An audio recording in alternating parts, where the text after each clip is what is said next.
Hey guys, welcome back to another video. So today we are going to be reacting to True Scary Stories on the subreddit, as you can see.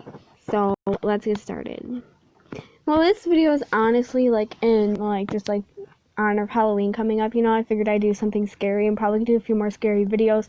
So this definitely won't be the last. My dad's old house, true events. We'll start with this one. This seems really interesting. I haven't read any of these, So after my mom and dad got divorced, I was about 1. My dad moved into a house in a dodgy suburb area. Oh my god, guys, I'm so sorry. I can't read right now because of my head. Suburb in Australia that was about 30-40 years old. When I was little, I never really noticed how eerie the house was until later on. So my dad threw a 5th birthday party for me and my twin sister. On that day, I never got any weird vibes or anything, so everything seemed normal. When I was about 7, me and my twin sister were looking through some photos from that day. We stumbled across a photo of me and her sitting at the dining table, about to blow out the candles to the cake. Sitting next to me and my sister was a black shadow. My dad told us this was probably just a photo blur or something. One time, at around 1 or 2 in the morning, I woke up to a noise coming from the hallway. That sounded like footsteps. I instantly got out of bed to check out the noise. At first I thought it could have been my dad or his wife going to the bathroom. I checked to see if they were awake, but they were both in a deep sleep and no one was in the house. The house was always cold, even during the summer. We always had to have the heater on full blast because it got so cold. The one place that was always cold was the back room of the house. Me and my sister started to get suspicious of the strange events occurring at his house. We would always discuss it after we came back to our mother's house the following day. There was also a time we went to his house and I asked my dad's wife if the house was haunted. She then started acting really strange and suspicious. Years go by, little creepy things would happen every now and then, but when I was about 11 or 12, my dad decided to move to a new house down the street.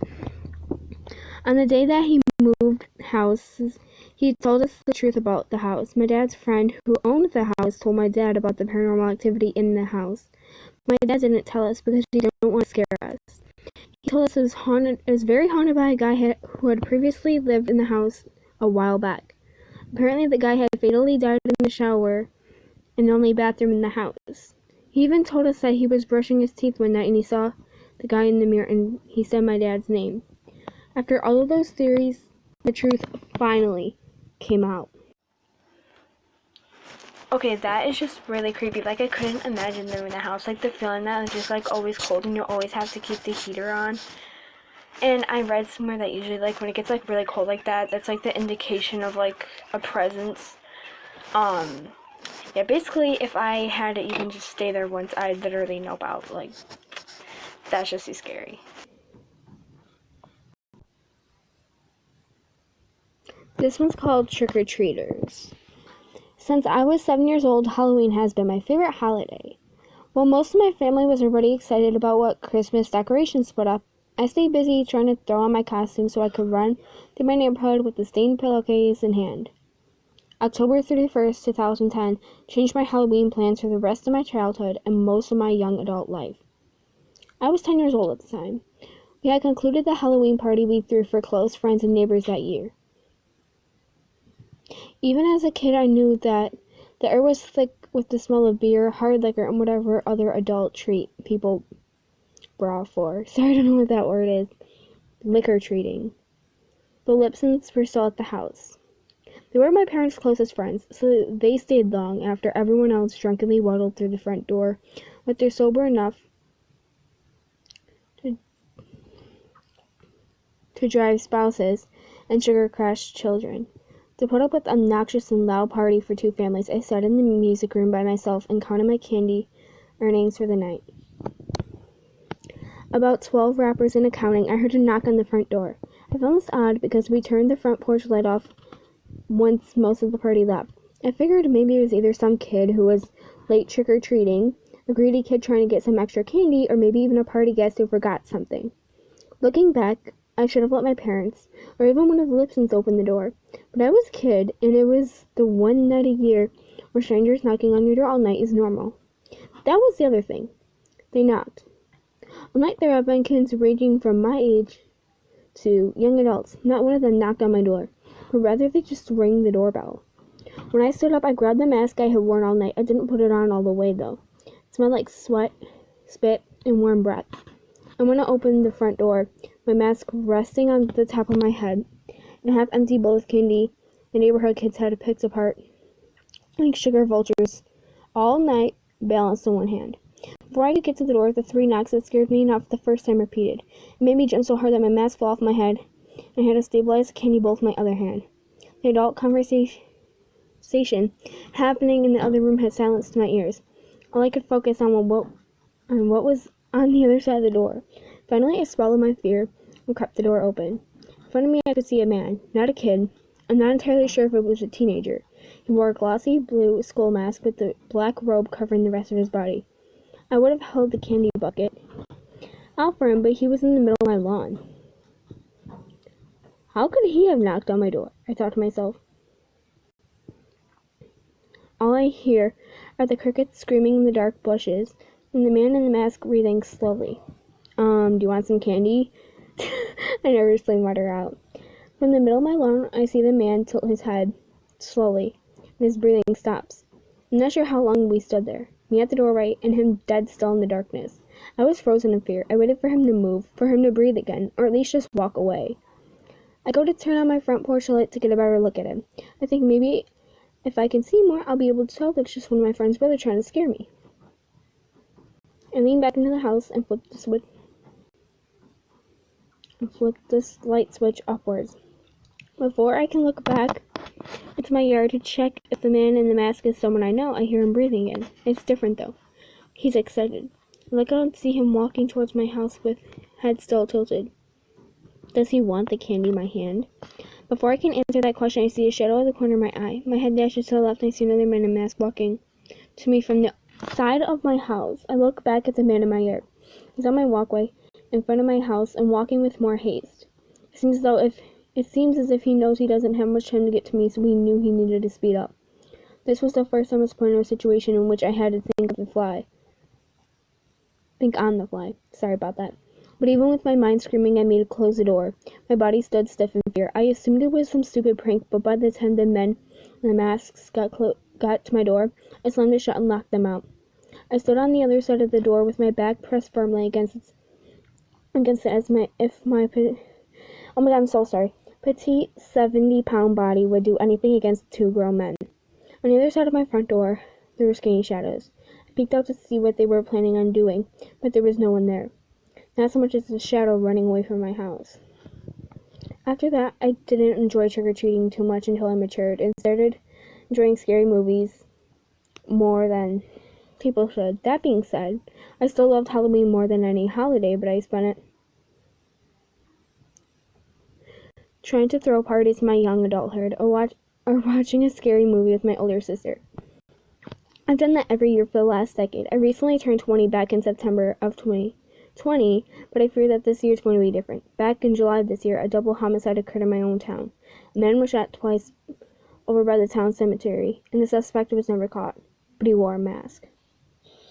3 months after it happened, the start of October, I was home alone at night while my parents were out on a date.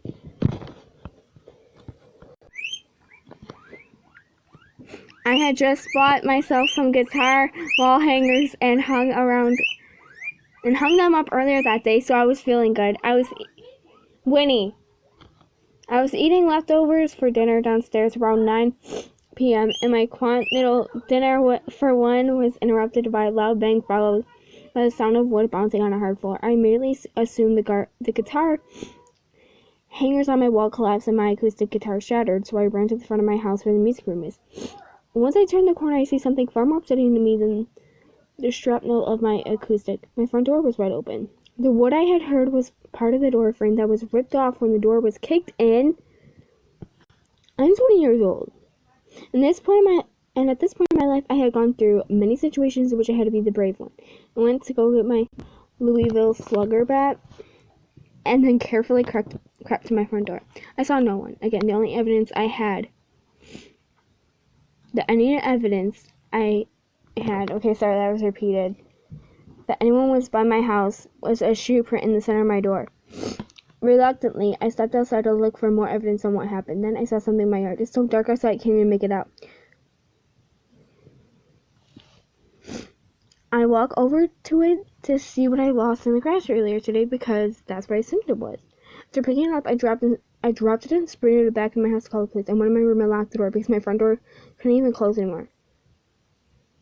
I waited in the corner of my room.